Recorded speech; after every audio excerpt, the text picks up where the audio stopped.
बहुत सुंदर मेहंदी लगाती हो। तुम्हें देखकर कोई ये नहीं कह सकता कि तुम बिना सीखे ही इतनी सुंदर मेहंदी लगाती हो। मैं तो अपनी शादी की मेहंदी तुमसे ही लगवाऊंगी। शादी की बात सुनते ही प्रिया की आंखें नम हो गई। प्रिया ने न जाने अब तक कितने हाथों पर मेहंदी लगाई थी, मगर गरीबी और सांवले रंग की वजह से न जाने अब तक कितने घर आए रिश्ते उसे ठुकराकर चले जाते थे। मगर कहते हैं ना कि ऊपर वाला हर इंसान में एक कमी के साथ साथ एक खूबी भी देता है। प्रिया बहुत ही सुंदर मेहंदी लगाती थी। इसी वजह से गांव की सभी औरतें हर तीज त्योहार पर प्रिया से ही मेहंदी लगवाने आती थी। ऐसे ही कुछ ही दिनों में प्रिया की शादी एक बहुत ही गरीब परिवार में हो गई। प्रिया जब बहू बनकर अपने ससुराल में गई तो उसकी सास ने उससे कहा, आओ नई बहू, हमारे इस छोटे से घर में तुम्हारा स्वागत है। आज से इसे अपना ही घर समझो। जैसे ही प्रिया गृह प्रवेश करके अपने घर में गई तो उसकी ननद ने उससे कहा, अरे वाह भाभी, आपकी मेहंदी तो बहुत सुंदर है और इसका रंग भी बहुत गाढ़ा आया है। आपने किस पार्लर से लगवाया है? अरे ननद जी, ये मेहंदी मैंने किसी से लगवाया नहीं है, बल्कि मैंने खुद ही अपने हाथों से लगाया है। वो क्या है कि मुझे मेहंदी लगाने का बहुत बड़ा शौक है। अरे वाह बहू, ये तो बहुत अच्छी बात है। बहू बेटियों के हाथ में तो ये सब हुनर होना ही चाहिए। अब तू जा और जाकर अपने कमरे में आराम कर ले, थक गई होगी ना।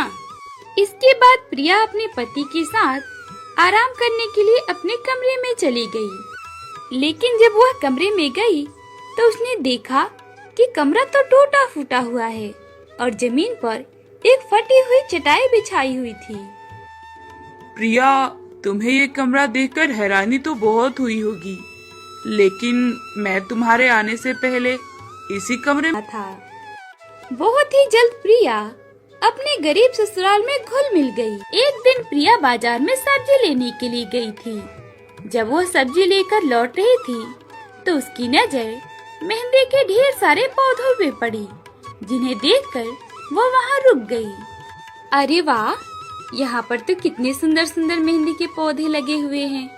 एक काम करती हूँ, मैं इनमें से एक मेहंदी का पौधा तोड़ लेती हूँ और उसे ले जाकर अपने आंगन में लगा दूंगी, ताकि मुझे जब भी मेहंदी लगानी होगी तो मुझे कहीं भी मेहंदी का पौधा ढूंढने की जरूरत नहीं पड़ेगी।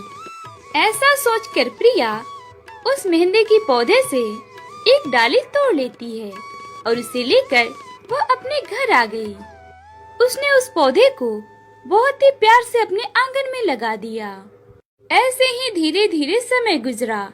जाने दीजिए, अब हम इसमें क्या ही कर सकते हैं। शायद ऊपर वाले की यही मर्जी थी। लेकिन आपने सुना ही है कि ऊपर वाला एक दरवाजा बंद करता है तो एक खोल भी देता है। प्रिया ऐसा कहकर अपने पति को दिलासा दे रही थी। तभी वहाँ पर गांव की सबसे अमीर औरत आई। अरे प्रिया बहू, आज शाम को मेरी बेटी की मेहंदी है, तो तुम आ जाना मेरी बेटी को मेहंदी लगाने के लिए। शाम को प्रिया अपने सास और ननद के साथ उस अमीर औरत के घर गई, जहाँ पर प्रिया ने सुहानी के हाथों पर बहुत ही सुंदर मेहंदी लगाई, जिससे खुश होकर सुहानी की माँ ने प्रिया को 500 रुपए दिए। प्रिया बहुत खुश हुई। वह 500 रुपए में से कुछ रुपए से राशन लाई और कुछ पैसे बचाकर उसने अपने पति को दे दिए रिक्शा ठीक करवाने के लिए। उसका पति रिक्शा ठीक करवाकर फिर से अपने काम पर गया, जहाँ पर उसे एक सवारी मिली। सुनो भैया, मुझे जल्दी से सुप्रिया सिनेमा लेकर चलो, मुझे अर्जेंट जाना है वहाँ पर। इतना कहकर मालिनी जैसे ही रिक्शे पर बैठती है तो उसकी ड्रेस टाइट होने के कारण फट जाती है। ओह नो, इसे अभी ही होना था। शिट। अरे क्या हुआ मैडम, आप इतनी परेशान क्यों हो? अरे भैया, अब मैं आपको क्या बताऊं, मेरी ड्रेस फट गई है। अब मुझे तो कुछ भी समझ में ही नहीं आ रहा है कि मैं क्या करूं। मैडम जी, अगर आप बुरा ना माने तो यहीं पर पास में मेरा घर है, आप वहाँ चलें। मेरी पत्नी शायद आपकी कुछ मदद कर दे। कुछ ही देर में मोहन मालिनी को लेकर अपने घर आ गया और उसने अपनी पत्नी से मालिनी के बारे में सब कुछ बताया। देखो ना, मेरी ड्रेस फट गई है और मुझे अपने दोस्त के एंगेजमेंट में इमीडिएटली जाना है। क्या तुम मेरी कुछ मदद कर सकती हो मेरे ड्रेस को ठीक करने में? मैडम जी, आप मुझे 10 मिनट का टाइम दीजिए, मैं आपके ड्रेस को ठीक कर दूंगी। इतना कहकर प्रिया ने मालिनी की फटी हुई ड्रेस को काट कर बाहर निकाल दिया। अरे ये क्या किया तुमने तो मेरी ड्रेस को पूरी तरह से बर्बाद कर दिया। अब मैं इसे पहनकर कैसे जाऊंगी? मैडम जी, आप मुझ पर यकीन रखिए और घूमकर बैठ जाइए।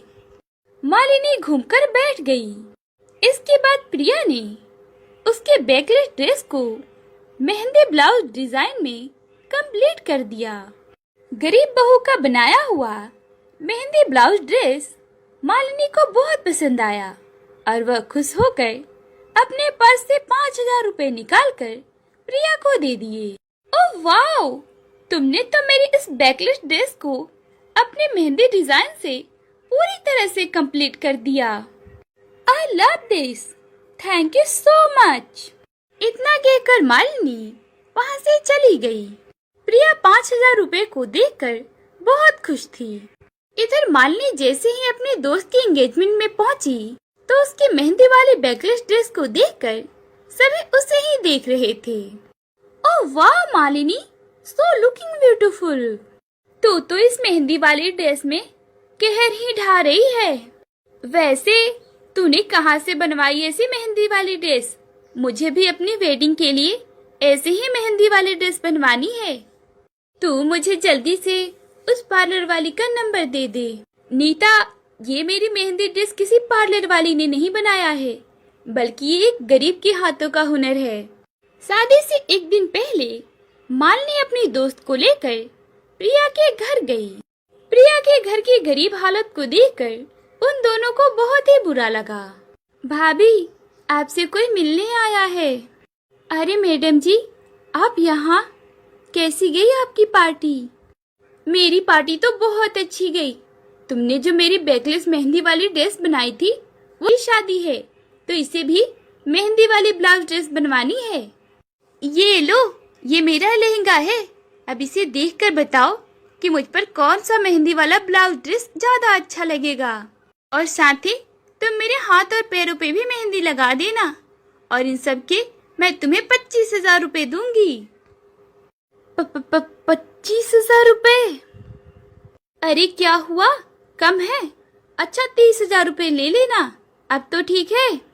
इतना ज्यादा पैसा सुनकर प्रिया अपने सास ननद की तरफ देखने लगती है और उसकी खुशी का मानो कोई ठिकाना ही ना हो। प्रिया जल्दी से मेहंदी के पत्तों को पीसकर मेहंदी तैयार करती है।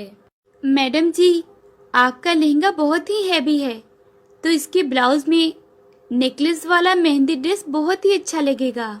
अच्छा ठीक है, तो तुम वही बना दो, बस मैं शादी में अच्छी लगूं। इसके बाद प्रिया बहुत ही बारीकी से मेहंदी वाली ब्लाउज ड्रेस बना देती है, जिसे देखकर वो दोनों सहेली बहुत खुश होती हैं। ऐसे ही धीरे धीरे करके बहुत सारी लड़कियां प्रिया से ब्लाउज वाली मेहंदी ड्रेस बनवाने के लिए आने लगी, जिसके कारण प्रिया की अब बहुत ही अच्छी कमाई होने लगी और वह अपने ससुराल वालों के लिए सबसे पहले पक्का घर बनवाती है। ये प्रिया के हाथ के हुनर का कमाल था, जिसकी वजह से आज उसका गरीब परिवार बहुत ही अमीर बन गया। प्यारे दोस्तों, इसीलिए तो कहते हैं कि हमें कभी भी किसी के रंग रूप से